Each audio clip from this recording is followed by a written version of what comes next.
السلام علیکم. سلیم بخاری شو سے میں ہوں زینب جتوئی. میرے ساتھ موجود ہے سلیم بخاری صاحب. السلام علیکم بخاری صاحب. السلام، کیسی ہیں آپ؟ میں ٹھیک ہوں, آپ کیسے ہیں؟ جی میں بھی ٹھیک ہوں. ناظرین, پروگرام کے سب سے پہلے حصے میں ہم بات کریں گے عرب ممالک کا قاہرہ میں اجلاس ہوا ہے اور اس اجلاس میں عرب رہنماؤں نے غزہ کی تعمیر نو کے لیے 53 ارب ڈالر کا جو منصوبہ تھا وہ منظور کر لیا ہے. اقوام متحدہ نے بھی اس منصوبے کو سپورٹ کیا ہے. اس پر آج پروگرام میں ہم بات کریں گے. پروگرام کے دوسرے حصے میں بات ہوگی بنو کینٹ پر حملے کی منصوبہ بندی کو سیکیورٹی فورسز کے مؤثر جواب سے اس حملے کو ناکام بنا دیا گیا ہے. 16 دہشت گردوں کو ہلاک کیا گیا ہے جبکہ 5 جوان بھی شہید ہوئے ہیں. اس پر پروگرام میں بات ہوگی کہ بلوچستان اور کے پی میں جو دہشت گردی کی صورتحال ہے وہ دن بدن کشیدگی کی طرف بڑھتی ہوئی نظر آ رہی ہے. پروگرام کے تیسرے حصے میں بات کریں گے. وفاق نے ساری توجہ پی ٹی آئی پر دی ہے. دہشت گردی نے دوبارہ سر اٹھا لیا ہے. وزیر اعلیٰ کے پی کی جانب سے کہا جا رہا ہے, انہوں نے کہا ہے کہ وزیر اعلیٰ کے پی اس کے ذمہ دار نہیں ہے جبکہ وہ گورنمنٹ اور دوسروں پر ملبہ ڈالتے ہوئے دکھائی دے رہے ہیں. اس پر بھی پروگرام میں بات ہوگی. بخاری صاحب, سب سے پہلے تو عرب ممالک کا جو ایک بڑا اہم قسم کا اجلاس تھا, غیر معمولی اجلاس, جس پر سب کی توجہ مرکوز تھی کہ جو مصر نے پلان ایک منصوبہ بنایا ہے, اس منصوبے کو سپورٹ کیا جاتا ہے یا نہیں کیا جاتا. اور یہ میرا خیال ہے کہ بڑی اچھی بات ہے کہ 53 ارب ڈالر کا یہ منصوبہ جو ہے منظور کر لیا گیا. کس طرح سے دیکھتے ہیں آپ؟ دیکھیں, میرے خیال سے یہ ایک بڑی لینڈ مارک اچیومنٹ ہے, چھوٹی بات نہیں ہے. اس لیے کہ ہم پہلی دفعہ دیکھ رہے ہیں کہ کچھ 4-5 دہائیوں کے بعد یعنی عرب ممالک جو ہیں انہوں نے کوئی سٹینڈ لیا ہے جو بظاہر اسرائیل کے لیے اور امریکہ کے لیے ناقابل قبول ہے. آپ نے دیکھ لیا ان کا ریئیکشن جو ہے, اس کے اوپر بعد میں بات کریں گے ہم. تو میں تو سلام پیش کرتا ہوں اس قیادت کو جنہوں نے فلسطینیوں کا سوچا ہے, امریکیوں کا اور اسرائیلیوں کا نہیں سوچا ہے. تو میرے حساب سے تو یہ ایک بہت بڑی ڈیولپمنٹ ہے. اچھا, اب سازش اصل میں کیا تھی؟ یہ منصوبہ کیوں مارد وجود میں آیا ہے اور کیوں ہم اس کی اتنی تعریف کر کے خوشیاں منا رہے ہیں؟ کہ ٹرمپ کا خیال یہ تھا, اور اس کے جو ناجائز اولاد ہے جس کا نام نیتنیاہو ہے, اس کا بھی یہ خیال تھا کہ بس اب غزہ ہمارا ہو گیا, بالکل ہم نے اس کو قبرستان بنا دیا, اب یہاں کون آ کے بسے گا. ان کا پہلے تو یہ خیال تھا. یہ پہلے تو ان کی یہ غلط فہمی دور کی غزہ کے باسیوں نے, جو حماس کے لوگ تھے, چاہے وہ جنگجو تھے چاہے وہ عام فلسطینین تھے, جس شد و مد کے ساتھ, جس جذبے ولولے کے ساتھ وہ واپس اپنی سرزمین پر آئے ہیں, وہ قابل دید نہیں تھا. اور میرے خیال سے پوری دنیا نے اسے کھلی آنکھوں سے دیکھا بھی. ٹھیک ہو گیا جی. دوسری بات یہ کہ ان کی خواہش یہ تھی کہ یہاں پر کوئی غزہ رویریا ٹائپ چیز بنا دی جائے تاکہ انٹرنیشنل ٹورزم یہاں آئے, جیسے ان کے باپ کی زمین ہے یہ. تو وہ خواب بھی مجھے لگتا ہے کہ وہ خواہش یا خواب یا تجویز جو ہے وہ زمین بوس ہو گئی ہے اس ایکشن کے بعد. ابھی میں اس کے اوپر بعد میں آؤں گا کہ یہ اس ایکشن کے اوپر کھڑے بھی رہیں گے کہ نہیں. سب سے امپورٹنٹ بات وہ ہے. لیکن جس کو کہتے ہیں نا, if you have to travel 1000 miles, یہ ماؤ کا کال ہے, you have to take the first step in that direction. آپ پہلا قدم ہی نہیں اٹھائیں گے تو پہنچیں کیسے منزل پہ. تو this is a first step and I hope کہ for the Palestinians, for Hamas, the destination will one day come. ایک بات. دوسری بات یہ ہے کہ یہ کیوں عرب ممالک نے جو ہے وہ اس دفعہ, کیونکہ ان کا خیال یہ ہے کہ اگر اسرائیل کی ایکسپینشنزم اسی رفتار کے ساتھ جاری رہی, آپ نے دیکھا دمشق کے اندر, سیریا کے اندر جس طرح سے وہ گھسا ہے, آپ نے دیکھا جس طرح سے اس نے لبنان میں گھسنے کی کوشش کی, تو وہاں کے ریزسٹنس موومنٹ نے اسے کچھ روکا ہے نا جی. ورنہ تو وہ اپنی ایکسپینشن میں گریٹر اسرائیل کا جو سو کالڈ تھرڈ ریٹ قسم کا ان کا منصوبہ ہے, اس کی تکمیل کے لیے وہ اور اس کے اتحادی, چاہے وہ ویسٹ میں ہے, چاہے یورپ میں ہے, چاہے امریکہ میں ہے, کچھ بھی دیں گے اس کو, کچھ بھی کریں گے اس کے لیے نا. لیکن یہ ایک پہلا قدم ہے اس طرف ایک ریزسٹنس کا کہ نہیں جناب, نہ صرف یہ کہ ہم آپ کو اپنی طرف نہیں آنے دیں گے, آپ غزہ کی طرف بھی آنکھ اٹھا کے نہیں دیکھیں گے. بخاری صاحب, اس کی ٹائمنگ کو کس طرح سے دیکھتے ہیں؟ جس طرح سے مصر, اردن, شام پر تو دباؤ ڈالا جا رہا تھا ڈونلڈ ٹرمپ کی جانب سے کہ آپ غزہ کے لوگوں کو رکھیں, اور دیکھیے اسی کو تو یہ ہم سلام کہے کے لیے پیش کر رہے ہیں ان کو کہ وہ سارا پریشر جو ہے وہ عرب ممالک نے سسٹین کیا ہے. اور اس کے باوجود سیسی, ایجپشین پریزیڈنٹ سیسی, جس سے یہ توقع ہی نہیں تھی کہ وہ کوئی ایسی بات کریں گے جو امریکہ کو پسند نہ آئے, اس نے بھی جرأت کا مظاہرہ کرتے ہوئے یہ جو. اچھا, اب دیکھیے یہ بڑا امبیشس پلان ہے, 53 ارب ڈالر. لیکن ایک بات میں بتاؤں, عرب ممالک کے لیے, خاص طور سے سعودی عرب, یو اے ای, اس طرح کے جو ممالک ہیں, ان کے لیے دس از پینٹس. لیکن بخاری صاحب, خلیجی ریاستیں سپورٹ کریں گی؟ دیکھیں نا, میں آپ سے عرض کروں کہ جب جو ٹاپ لیڈرز ہیں عرب ورلڈ کے, سعودی عرب ہے, یو اے ای ہے, کویت ہے, قطر ہے, یہ جب یہ ایک پیج پر آ جاتے ہیں نا تو پھر باقی کے سارے لوگ شامل ہو جاتے ہیں. یہ ہمیشہ سے ہم نے دیکھا ہے. ان کے فیصلہ کرنے کی گھڑی جو ہے اس میں تاخیر ہوتی ہے. جب یہ فیصلہ کر لیتے ہیں تو پھر یہ پورے کے پوری لیڈرشپ جو ہے اس خطے کی وہ ایک پیج پر آ جائے گی. تو میں یہ کہنے میں حق بجانب ہوں گا کہ اب مڈل ایسٹ جو ہے وہ کروٹ بدل رہا ہے, تھوڑی سی نا موومنٹ آئی ہے. اس کے لیے انہوں نے کہا, اب سوال یہ تھا کہ پیسے کہاں سے آئیں گے, تو وہ پریزیڈنٹ سیسی نے بھی کہا ہے کہ جی اس کے لیے ہم کوشش کریں گے کہ عرب ممالک جو ہیں وہ ڈونر کنٹریز بن جائیں, جو کہ بن جائیں گی, مجھے اس پیسے کے آنے پر کوئی ڈاؤٹ نہیں ہے. لیکن اس کے اندر ایک اور بات چھپی ہوئی ہے. سب سے بڑی بات یہ ہے کہ امریکہ اور نیتن یاہو یہ چاہتے تھے کہ حماس اور فلسطینی یہاں سے نکل جائے. جی جتنا بڑا فیصلہ ہے, جتنی بھی اس کی پروویژنز ہیں, اس سب میں ایک چیز کو یقینی بنایا گیا ہے کہ فلسطین کے لوگ کہیں نہیں جائیں گے. یہ دوسرا بڑا فیصلہ ہے. ایک فنڈنگ کر کے ری بلڈنگ آف غزہ, اور دوسرا یہ کہ Gaza is Palestinians and they should stay there. یہ دو بڑے فیصلے اس کے اندر انوالو. اب اچھا بھائی کہ نظام کیسے چلائیں, وہاں تو کچھ ہے ہی نہیں نا. ہر چیز جو ہے وہ ایڈ کے اوپر ہوگی اور ہر چیز جو ہے وہ باہر سے آئے گی, وہاں تو کچھ بچا ہی نہیں ہے. تو اس کے لیے اس پلان کے اندر موجود ہے ایک بلڈ اپ جس کو وہ کہتے ہیں کہ یہ گورننس اسسٹنس کا پلان ہے, کہ ایک اتھارٹی بنائی جائے گی, لیکن اس میں بھی انہوں نے امریکہ اور اسرائیل کی خواہش کے برعکس یہ کہا ہے کہ اس میں فلسطینی شامل ہوں گے.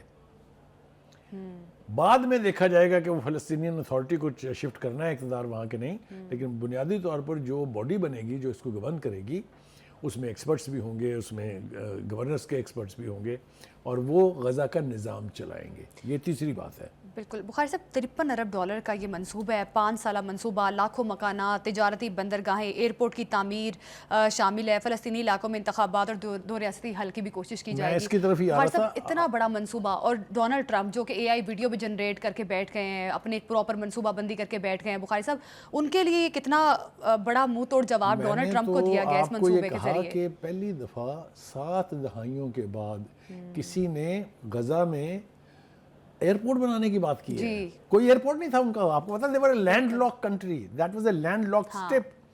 اور اس کا جو ساحلی علاقہ جس کی طرف نظریں تھیں للچائی ہوئی نیتن یاہو کی, اور اس کی جس کی وہ اے آئی کے ذریعے ویڈیوز بنا کے ٹہلتے ہوئے دکھا رہے ہیں, وہاں بندرگاہ بنے گی, لہٰذا غزہ کو ایک آؤٹ لیٹ ملے گی ٹو دا ورلڈ. تو یہ پلان میں کہہ رہا ہوں اللہ کرے کہ یہ امپلیمنٹ ہو جائے, یہ تقدیر بدل دے گا فلسطینیوں کی وہاں جو رہتے ہیں. ایک بات. دوسری بات یہ ہے کہ یہ ڈسپیوٹ ابھی موجود بھی ہے, اور اس کے اوپر اسرائیل اور امریکہ کے بڑے کنسرن ہیں, who will govern غزہ. ٹھیک ہے. فی الحال جو یہ پلان ہے جنہوں نے یہ $53 بلین کا منصوبہ بنایا ہے, اس میں نے بتا دیا کہ ایک باڈی کا کانسیپٹ ہے جو اس کو گورن کرے گی, جس میں ایکسپرٹس ہوں گے, جس میں پیلسٹینین بھی ہوں گے لیکن کنٹروورشل نہیں ہوں گے. یعنی آپ یہ کہہ سکتے ہیں کہ حماس کے براہ راست لوگ نہیں ہوں گے لیکن پیلسٹینین ہوں گے.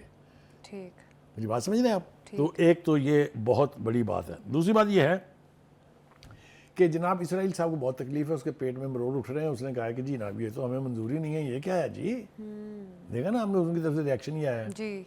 اور انہوں نے یہاں تک بھی کہا ہے کہ ایک ایسا منصوبہ ہے جس کے اندر 7 اکتوبر کے حملے کا اور 1200 لوگوں کو ہلاک کرنے کا اور بے شمار لوگوں کو قیدی بنانے کا ذکر تک نہیں ہے. تو آپ جو منصوبے بنا رہے تھے اس میں 50,000 فلسطینیوں کو شہید کرنے کا ذکر تھا, اس میں 2 لاکھ بندوں کو یعنی زخمی کرنے کا ذکر تھا, اس میں ہزاروں لوگ جو آپ کی جیلوں کے اندر تڑپ رہے ہیں, بلو وہ جس کو کہتے ہیں انسانیت سوز سلوک برداشت کر رہے ہیں, بلو دا ہیومن ڈگنیٹی رہ رہے ہیں, اس کا کہیں ذکر ہے؟ یہ تو شرم آنی چاہیے ان کو یہ بات کرتے ہوئے. اینی وے, حماس نے اب کیا کہا ہے, حماس یہ کہتی ہے کہ ہمیں یہ منصوبہ اس لیے قابل قبول ہے کہ اس میں فلسطینی کہیں نہیں جا رہے ہیں. دیٹ از دا کی ایشو. اور Hamas, what is Hamas? Hamas is Palestine. What is Palestine? That is of Palestinians. تو یہ تقسیم تو یورپ نے اور اسرائیل نے کر رکھی ہوئی ہے نا, otherwise they are all Palestinians. آپ مجھے یہ بتائیں کتنا ظلم نہیں ہوا, کوئی ایک کسی فلسطینی کی آواز آپ نے سنی حماس کے خلاف؟ ایک تجربہ ماضی میں کیا گیا کہ الیکشن کروا دیا گیا, یہاں پر کیا ہوا, they elected their Hamas leadership as their leaders. تو ایک بات یہ ہے. دوسری بات یہ ہے کہ اسرائیل کے مجھے لگتا ہے یہ کہ جو وہ گدڑ دھمکیاں میں نے کل بھی ذکر کیا تھا اس کا اب بھی کر رہا ہوں, اور یہ بھی میں نے کہا تھا کہ Palestinians and Hamas have seen the worst of bloodshed. ایک خاص حد تک آپ کسی کو موت سے ڈرا سکتے ہیں جی, پھر اس کے بعد وہ اتنا یعنی اس کا دیدہ کھل جاتا ہے یا یہ اتنی اس میں جرت پیدا ہو جاتی ہے کہ پھر اس کو موت سے ڈرایا نہیں جا سکتا. اس لیے آپ گلے پر انگوٹھا رکھ کے حماس سے کچھ نہیں منوا سکتے, یہ بالکل بات طے ہو گئی. ٹھیک ہے جی. بخاری صاحب, اس منصوبے کو اب تکمیل تک پہنچانا بھی بڑا ضروری, امپلیمنٹیشن والی بات وہی آپ نے کی. اب متحدہ عرب امارات اور قطر کے رہنماؤں نے سربراہی اجلاس کے کھلے سیشن کے دوران کوئی بات نہیں کی, اور غزہ میں حماس کی مسلسل موجودگی امریکہ اور اسرائیل کے سخت اعتراضات کی وجہ سے ایک رکاوٹ ہے, یہ سعودی وزیر خارجہ نے کہا. دیکھیے یہ تو ایک انٹرپریٹیشن ہے آف دا سچویشن, لیکن یہی سعودی عربیہ وہاں سے فلسطینیوں کے نکالے جانے کے خلاف ہے. سعودی جو کراؤن پرنس ہے اس کا بھی یہ اسٹیٹمنٹ ہے, سعودی وزیر خارجہ کا بھی یہ اسٹیٹمنٹ ہے. They don't want the Palestinians to be shunted out. وہ اس بات کے اوپر سہمت ہے کیونکہ یہ کانفرنس جو ہوئی ہے اس میں سب سے بڑا اسٹیک ہولڈر سعودی عرب ہے. جی, لہٰذا اگر انہوں نے کہا ہے کہ فلسطینیوں کو نکالا نہیں جائے گا, ان کی جبری جو جلا وطنی کہہ لیجیے یا بے دخلی ہے وہ کسی صورت قبول نہیں کی جائے گی. اس صورتحال کے بعد مجھے لگتا ہے کہ غزہ میں ایک نیا سورج طلوع ہونے والا ہے, اور ہونا چاہیے. انہوں نے بہت ظلم برداشت کر لیا ہے میرے خیال سے. ہاں, ایک اور آسپیکٹ جو اس کا ہے وہ یہ کہ اس پوری کانفرنس میں انہوں نے یونائٹڈ نیشن اور اس کے سیکرٹری جنرل کو آن بورڈ رکھا ہے. جی, اگر آپ نے دیکھا ہے ان کا بیان جو ہے گوترس کا, انٹونیو گوترس کا, انہوں نے سپورٹ کیا ہے اس منصوبے کو. سوری, دیٹ مینس کہ انٹرنیشنل ریکگنیشن اینڈ سپورٹ حاصل ہے اس کو. اب رہ گیا امریکہ, ویسٹ کے اتحادی اینڈ اسرائیل. ساری دنیا کو مخالفت لے کے تو آپ کچھ نہیں کر سکتے. آپ کو پتہ ہے فرانس کے صدر نے بھی تھوڑا سا ٹیڑھا بیان دیا تھا ٹرمپ اور نیتن یاہو کے پلان پر. اور دوسرا یہ کہ انٹرنیشنل اپینین جس رفتار کے ساتھ چینج ہوئی ہے, آپ نے دیکھا وہ ٹرمپ صاحب کیا کر رہے ہیں. وہ اب یہ کر رہے ہیں کہ جن سٹوڈنٹس نے مظاہرے کیے تھے کالجوں اور یونیورسٹیوں کے, ان کی گرانٹ بند کر رہے ہیں. اس قدر گھٹیا پن پر اترے ہوئے ہیں. لیکن nothing can forestall the ultimate achievement and victory of the Palestinian people and of course Hamas. مجھے خوشی اس بات کی ہے کہ پاکستان نے ابھی تک کوئی پرو امریکن پوزیشن نہیں لی اس کے اوپر. ہماری طرف سے جو بیانات آئے ہیں ہم نے کنڈیم کیا وہاں اینٹراسٹیز کو. ہم نے وہاں سب سے پہلے ایڈ بھیجنے والے ہیں ہم, اور مسلسل جا رہی ہے. سب سے پہلے ہم نے پیلسٹینین اسٹوڈنٹس کو یہاں لا کے میڈیکل یونیورسٹیوں میں داخلے دیے ہیں. تو یہ بھی ایک بڑی انکریجنگ بات ہے کہ ہم آنکھیں بند کر کے امریکہ کی جھولی میں نہیں گر گئے ہیں جا کے. بخاری صاحب, جس طرح سے 15-16 مہینے جو ظلم کیا اسرائیل نے غزہ پر وہ سب کے سامنے ہے, اور بخاری صاحب تب بھی عرب ممالک بات تو کرتے تھے لیکن کسی نے اس طرح سے سٹینڈ نہیں لیا غزہ کے لیے. اب اس منصوبے میں بڑے بڑے ملک ہیں, سعودی عرب ہے, اردن ہے, شام ہے, اور اقوام متحدہ, یورپی یونین, سب اس میں بیٹھے. بخاری صاحب اب اس کی امپلیمنٹیشن بہت ضروری ہے, وہی والی بات. اور اب آپ کو کیا لگ رہا ہے کہ ڈونلڈ ٹرمپ جو ابھی بھی کہہ رہا ہے کہ وہ غزہ کے منصوبے پر, جو غزہ کا منصوبہ اس نے بنایا ہے وہ اس پہ ابھی بھی قائم ہے, تو اس پہ تو کوئی پریشر نہیں ابھی اس اجلاس کا بھی یا اس صاحب بیچ میں سے ہٹ گئے تھے پیچھے. اگر آپ کو یاد ہو کہ انہوں نے کہا تھا کہ میری تو یہ تجویز ہے, یہ قابل عمل یا ہے یا نہیں ہے, اس کے اوپر تو غور کیا جا سکتا ہے. لیکن now that there is a concrete plan, یہ ہوا میں نہیں ہے بات, یہ کوئی بیان نہیں ہے کسی کا, یہ باقاعدہ آلموسٹ عرب سمٹ جو ہے, پوری سمٹ تو نہیں ہے کیونکہ اس میں سارے ملکوں کو آنا ہوتا ہے, لیکن کی ملکوں کی اس سربراہی کانفرنس میں یہ فیصلہ ہونا, یہ مجھے لگتا یہ ہے کہ ابھی جو OIC کی کانفرنس ہو رہی ہے سعودی عرب میں, اس میں بھی اس کو انڈورس کیا جائے گا, جس کے لیے ہمارے اسحاق ڈار صاحب جا رہے ہیں اس کو اٹینڈ کرنے کے لیے. اگر عرب لیگ کی مہر تو لگ چکی ہے اس کے اوپر, اگر اس کے اوپر OIC کی بھی مہر لگ جاتی ہے, اس کے اوپر یونائٹڈ نیشن کی مہر لگ چکی ہے, تو وزن تو بڑھ جاتا ہے نا. تو پھر امریکہ اور ڈونلڈ ٹرمپ کیا کریں گے پھر ایسے میں؟ سر پیٹیں گے اپنا, اور کیا کریں گے. دیکھیں نا, آپ جس حد تک جا چکے ہیں غزہ میں, جتنا قتل عام آپ نے کر دیا ہے وہ آپ انتہا کو پہنچ چکے ہوئے ہیں. اس سے آگے کیا کرنا ہے آپ نے؟ میرا خیال یہ ہے کہ ٹرمپ کو جلدی سمجھ آ جائے گی اور آ جانی چاہیے, کیونکہ یہ اس کے گریٹر مفاد میں ہے. میں اس لیے یہ کہہ رہا ہوں کہ جب الیکشن کیمپین تھی ٹرمپ کی اور جب انہوں نے حلف اٹھایا ہے تو دو باتیں انہوں نے, ایک بات انہوں نے دونوں موقعوں پہ کہی تھی, وہ یہ کہ میں جنگیں ختم کرنے آیا ہوں, میں جنگیں آگے پھیلانے نہیں آیا ہوں. بالکل آپ نے دیکھا یوکرین کے اوپر جو پوزیشن انہوں نے لی ہے, اور جو پوزیشن اب وہ اس کے اوپر لے چکے ہوئے ہیں اس میں کیسے وہ ایڈجسٹ کریں گے وہ آنے والے دنوں میں پتہ چلے گا. لیکن بخاری صاحب وہ جنگیں ختم کرنے والی بات تو غزہ کے لیے بھی انہوں نے کہی تھی کہ جنگ ختم کروائیں گے. پہلا مرحلہ انہوں نے یہ مذاکرات کا مکمل ہوا, دوسرا مرحلہ ابھی تک ہٹائی کا شکار. جنگ تو ختم ہوئی نا غزہ میں. بالکل جنگ تو ختم ہوئی. میں کہتا ہوں نا کہ وہی بات کہ پہلا قطرہ جو ہے بارش کا وہ جب گر جائے تو پھر باقی کے بارش جو ہے وہ بھی شروع ہو جاتی ہے. دس از اے فرسٹ اسٹیپ. پہلا اسٹیپ تھا جنگ بندی جو ہوئی, ایکسچینج آف پریزنرز جو اس کا حصہ تھی ہوئی. Now this Arab states taking a position, making a alternate plan for Gaza. تو میں سمجھتا ہوں کہ اس کا یقینی طور پر کچھ نہ کچھ اثر ضرور ٹرمپ کی پالیسیز پر ہوگا. آپ کو اب پتہ ہونا چاہیے کہ with Russia there, with China there, you are not the ultimate super power. آپ کو اپنے مفادات بھی دیکھنے ہیں. آپ نے جتنے محاذ کھولے ہوئے ہیں آپ اب ایک اور جنگ برداشت نہیں کر سکتے, نہ ہی آپ اسرائیل کو انکریج کریں گے کہ وہ ایک اور جنگ کی طرف جائے. تو ہیونگ سین دس, میرا خیال یہ ہے کہ غزہ کے لوگوں کی وہ کہتے ہیں نا اللہ تعالیٰ جو ہے وہ بھی ایک حد تک پھر برداشت کرتا ہے, پھر وہ کوئی نہ کوئی راستہ نکالتا ہے.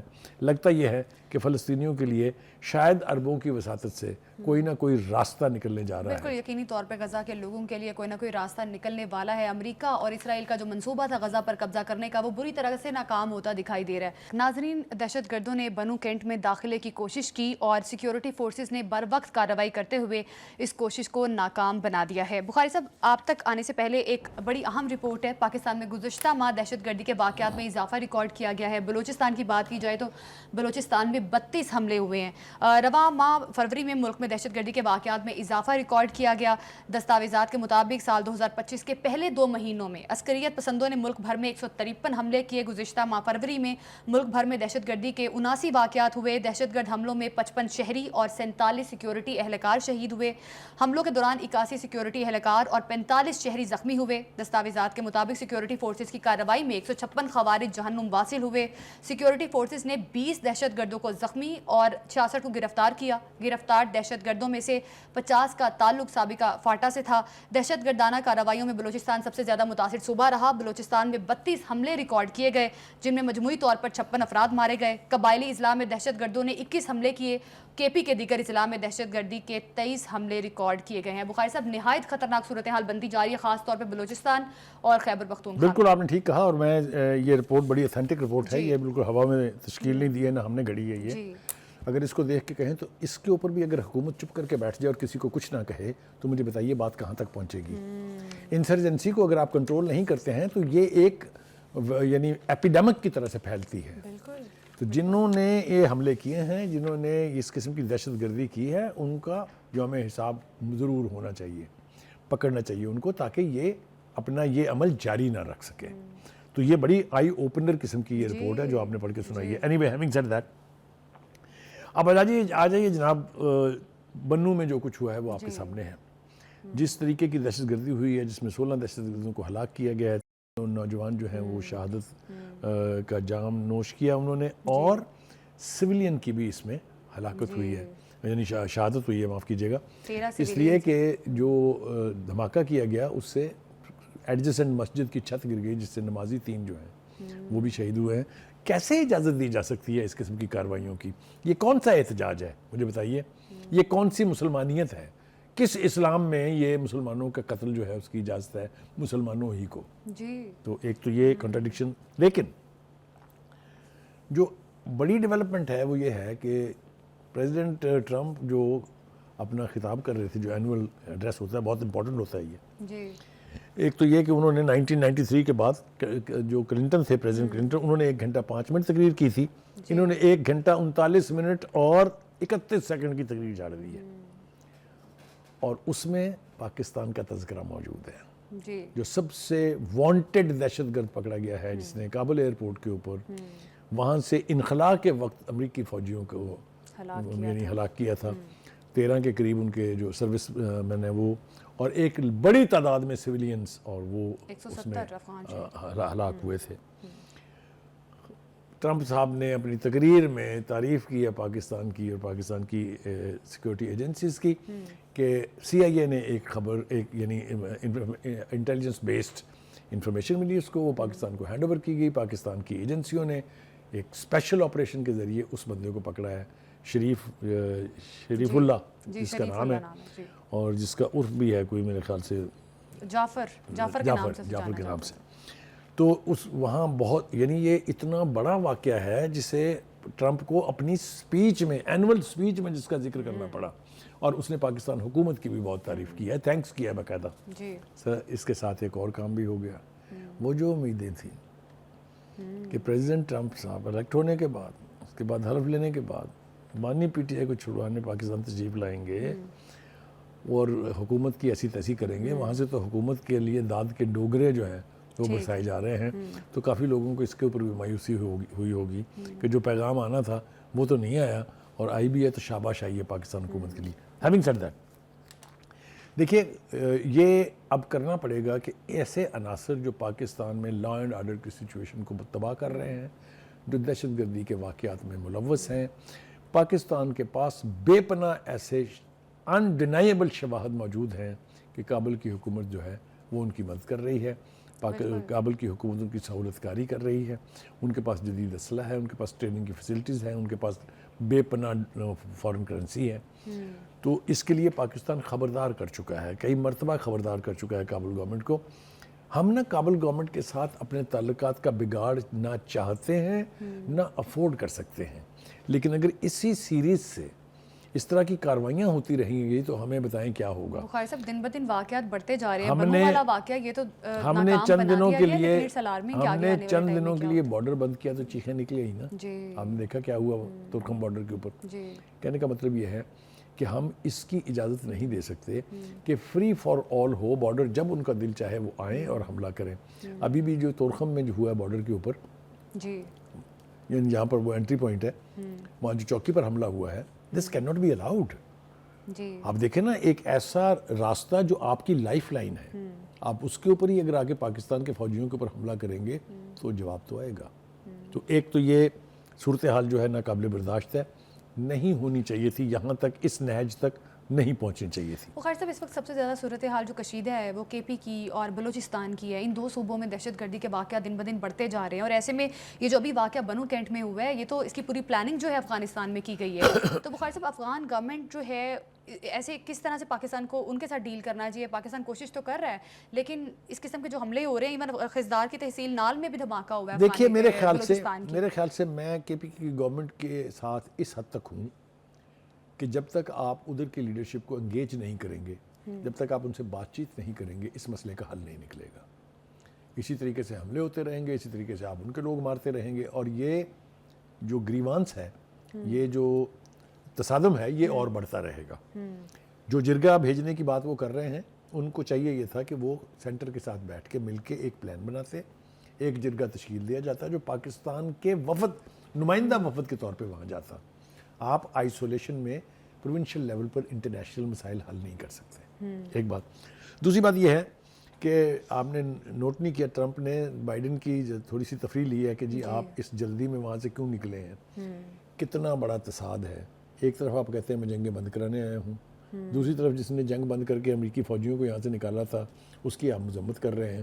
تو یہ امریکن پالیسی جو ہے نا، یہ ہفتے کے 7 دنوں کی طرح سے اور سال کے موسموں کی طرح سے بدلتی رہتی ہے.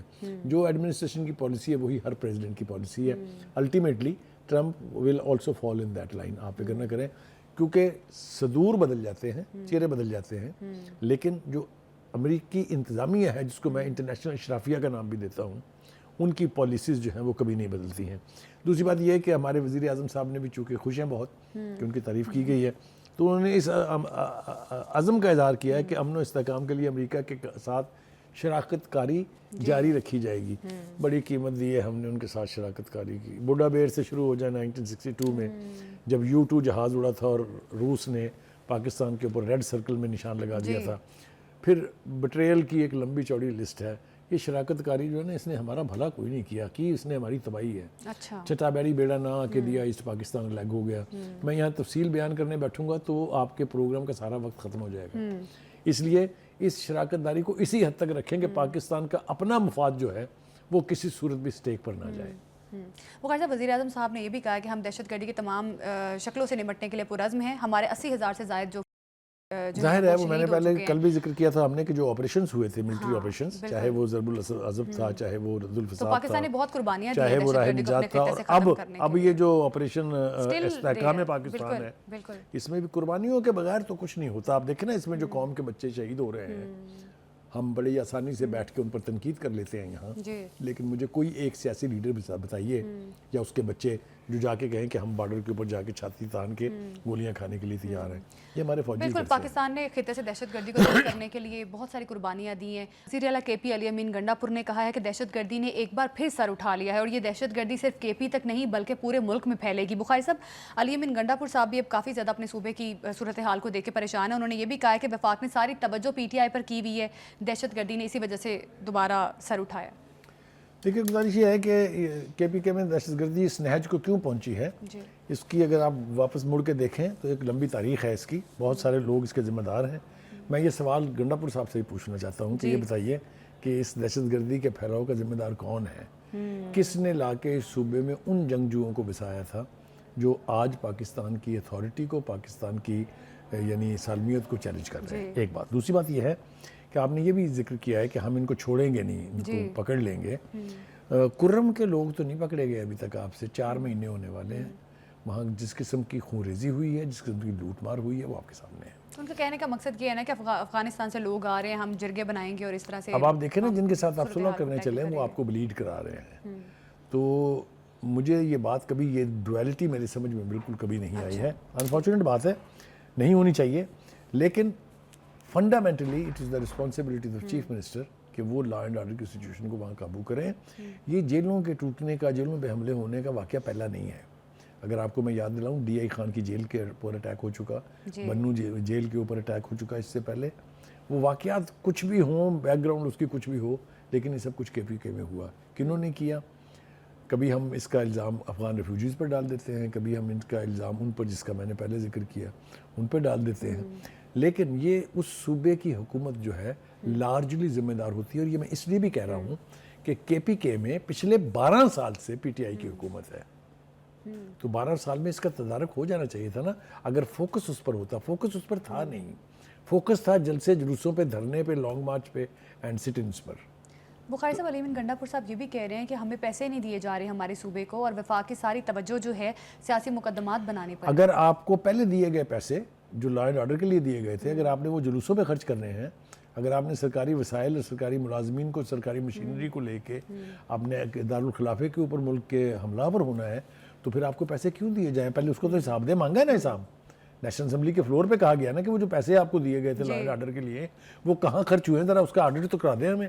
Any way, having said this, Ali Amin Gandapur صاحب کو یہ سوچنا پڑے گا, یہ ان کی فنڈامنٹل ذمہ داری ہے. ہاں, جہاں ان کو کیپٹل سے, مرکز سے مدد چاہیے وہ ملنی چاہیے ان کو, چاہے وہ ان ٹرم آف فورسز ہو کہ وہ کہیں گے جی ایف سی کو ڈپلوائے کر دیں یا رینجر کو کر دیں, یہ سب کچھ ان کو ملنا چاہیے. لیکن اسپیئر ہیڈ ان کو کرنا چاہیے, کیونکہ یہ بنیادی طور پر ایک صوبائی مسئلہ ہے. It is a national issue, no doubt about it. Balochistan میں ہو رہا ہے تو وہاں بھی تو ہم کوشش کر رہے ہیں نا. تو لیکن یہ کہ ان کو فنڈامنٹلی ان کو نا, اور جو ایکسٹرا کریکولر ایکٹیویٹیز ہیں نا, مثلا انہیں کیا سوچی, ارباب اسٹیڈیم کا نام بدل دیں, عمران خان اسٹیڈیم رکھ دیں. وہ کہتے ہیں وہاں کے لوگ ایسا تھپڑ مارا ہے عمران خان نے جیل سے اس کے منہ کے اوپر کہ یاد کریں گے وہ, ان کا خبردار ایسی کوئی حرکت کی تو. ان چیزوں سے نکلیں, ڈھنگ کے کام کریں نا, کوئی جو آپ کے کرنے کے ہیں. دوسری بات یہ ہے جی آپ کچھ کہیں. آپ جو بنو کینٹ اور بلوچستان کی صورتحال کے بارے میں عمر ایوب صاحب بھی بہت بولے ہیں کہ سیکیورٹی ایجنسیز کی ناکامی ہے, اور جس طرح سے ان دو صوبوں میں صورتحال ہے. وہی عمر ایوب ہے جو کہتے تھے کہ وہ گولیاں سیدھی میری چھاتی پر آ رہی تھی, پھر آئی میرا پتہ پوچھ کے سائڈ میں جاؤ گی, وہی اس کے بات. جی انہی عمر ایوب کی بات کر رہی ہوں. تو بخاری صاحب, ان دو صوبوں میں جو صورتحال ہے بہت زیادہ الارمنگ ہے. بخاری صاحب, ایسے میں وفاق کو کیا رول پلے کرنے کی ضرورت ہے, ہمارے سیکیورٹی اداروں کو اس میں کس طرح سے رول پلے کر سکتے ہیں؟ دیکھیے, انفارچونیٹ بات یہ ہے کہ پاکستانی مسلح افواج کی اور پاکستان کی فوجی ایجنسیوں کی پرفارمنس پر باہر تو ٹرمپ جیسا بندہ بھی تعریفیں کر رہا ہے. اس سے پہلے بھی تعریفیں ہو چکی ہیں بہت زیادہ. اپنے ملک میں اس کے اوپر کرٹیسزم ہو رہا ہے کہ جی یہ ان کا فیلیور ہے. بھائی آئیڈینٹیفائی کر دینا کیا فیلیور ہے, کون سا ایجنسی کا بندہ ان کے ساتھ ملا ہوا تھا. آپ ہے نا حکومت میں, کے پی کے میں, آپ کو تو پتہ ہونا چاہیے نا. تو یہ جو الزام جو ہے, الزام تراشی, یہ کافی نہیں ہے. میرا نہیں خیال کہ اس کے ساتھ کوئی حل ہوگا. چرب زبانی جملہ بازی یہ جو ہے یہ تو چینلوں پر بہت ہو رہی ہے, یہ تو سوشل میڈیا پہ بہت ہو رہی ہے. مثلا وہ کہتے ہیں ہمارے سامنے وزیر اعظم بیٹھ نہیں سکتے. کیوں بھائی؟ آپ کے پیسے دینے ہیں انہوں نے. مطلب دیکھیں نا, بنو اور بلوچستان میں جو واقعات ہوئے اس کی مذمت کرتا ہوں, مذمت تو کرتے ہیں, ذمہ داری بھی قبول کریں نا. کرنی چاہیے, اور دہشت گردی کو کنٹرول کرنے کے لیے تمام تر لوگوں کو, تمام تر اداروں کو, حکومت کو, وفاقی حکومت کو, صوبائی حکومت کو ایک پیج پر آنے کی ضرورت ہے. اس طرح سے ایک دوسرے پر ملبہ نہیں ڈالا جا سکتا. اسی کے ساتھ پروگرام سے ہمیں دیجیے اجازت, کل پھر ملاقات ہوگی. اللہ حافظ.